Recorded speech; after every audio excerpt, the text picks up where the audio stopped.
En Afrique du Sud, plusieurs centaines de manifestants ont défilé devant le consulat des États-Unis à Johannesburg ce samedi. Cette action menée par le NUMSA, l'un des plus importants syndicats du pays, vise à dénoncer l'intervention militaire américaine au Venezuela et demander la libération immédiate du président Nicolás Maduro et de Célia Flores. Nous avons remis ce mémorandum suite à une marche pacifique et légale devant le consulat des États-Unis. Le but de ce document est de condamner officiellement l'invasion militaire illégale de la République bolivarienne du Venezuela par les États-Unis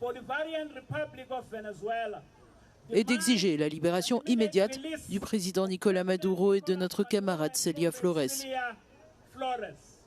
Nous affirmons que l'état de droit international et les droits de l'homme doivent être respectés. Nous affirmons que le pétrole peut être utilisé pour promouvoir la paix dans le monde et non la guerre.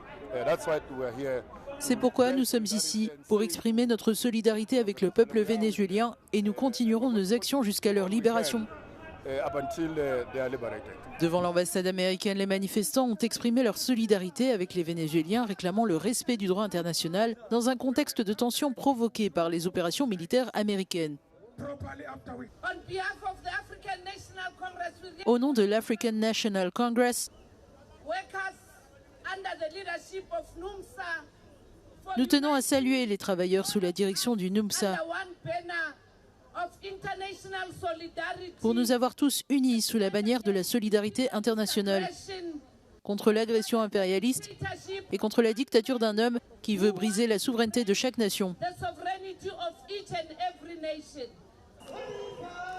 De Johannesburg à Caracas, des voix du monde entier se sont mobilisées pour le Venezuela.